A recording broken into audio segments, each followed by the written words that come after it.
Hello students, कैसे हो आप सभी।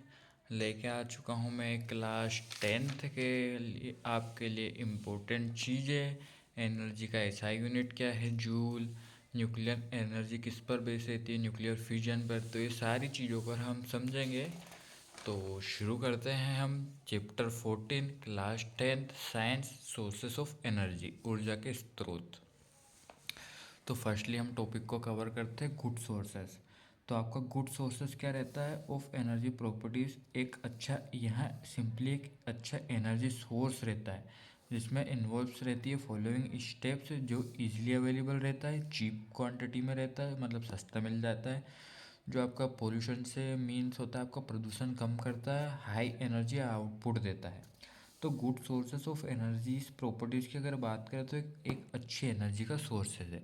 अगर इसके टाइप्स की बात करें तो टाइप्स ऑफ एनर्जी सोर्सेज की बात करें तो दो टाइप्स के एनर्जी सोर्सेज आपके होते हैं, नॉन रिन्यूएबल सोर्स और रिन्यूएबल सोर्स। ये नीचे आप देख सकते हैं। तो पहले हम नॉन रिन्यूएबल सोर्स को समझते हैं।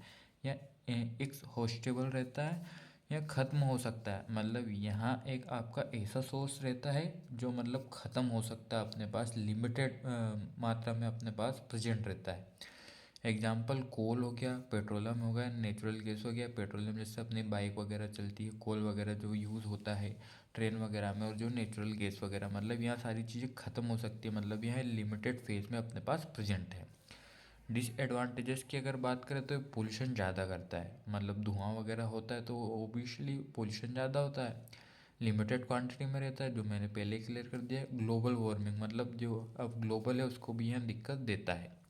तो आपके डिसएडवांटेजेस हो गए। नेक्स्ट अगर सोर्सेज की बात करें तो वह है आपका रिन्यूएबल सोर्स। रिन्यूएबल सोर्स की बात करें तो इन ऑक्सीटेबल रहता है, यह कभी ख़त्म नहीं हो सकता, मतलब यह उस टाइप का रहता है, energy nether be created nor destroyed, मतलब उस तरीके से इसकी डेफिनेशन भी आप लिख सकते हो एग्जाम्पल के रूप में। नेक्स्ट अगर टॉपिक की बात करें तो थर्मल पावर प्लांट। अब थर्मल पावर प्लांट क्या रहता है, जो आपका कोल रहता है उसको बर्न करके, मतलब उसको जला के हम इलेक्ट्रिसिटी प्रोड्यूस करते हैं, और यहाँ इंडिया में कॉमन है, पर इसमें थोड़ी प्रॉब्लम वगैरह भी रहती है, जैसे वेस्ट वगैरह, यह सारी चीज़ें भी इसमें होती है।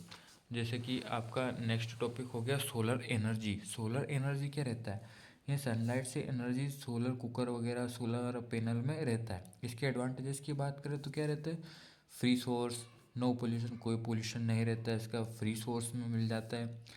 डिसएडवांटेजेस की बात करें तो क्या रहता है, नाइटी क्लाउडी डेज प्रॉब्लम्स वगैरह यहाँ भी होता है इसमें, मतलब नाइटी भी क्लाउडी डेज भी हो सकता है, प्रॉब्लम्स इसमें हो सकते हैं। विंड एनर्जी की अगर हम बात करें तो विंड एनर्जी क्या रहता है, तो इसमें विंड मिल का यूज़ होता है कोस्टल एरिया में, और इसका ज़्यादा यूज़ होता है कोस्टल एरियाज में, विंड मिल्स का वाइंड एनर्जी में।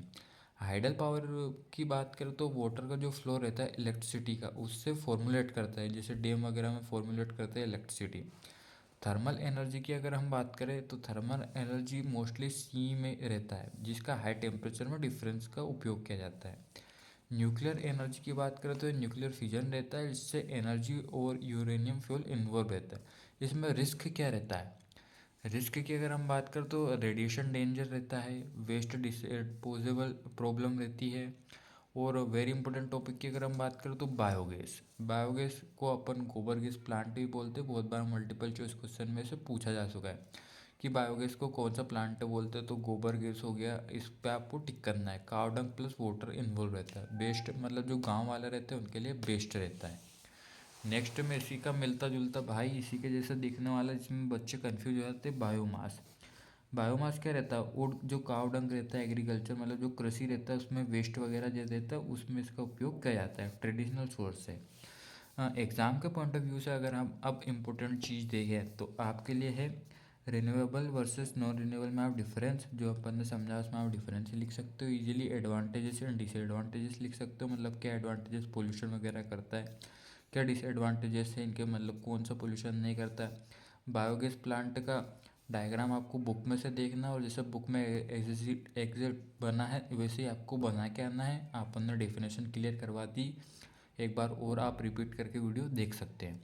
न्यूक्लियर एनर्जी की बात करें, न्यूक्लियर एनर्जी रिस्क आपको बता दिया। अब रही बात एमसीक्यूज़ की बात कर लें, तो एनर्जी का ऐसा यूनिट क्या होता है, जूल।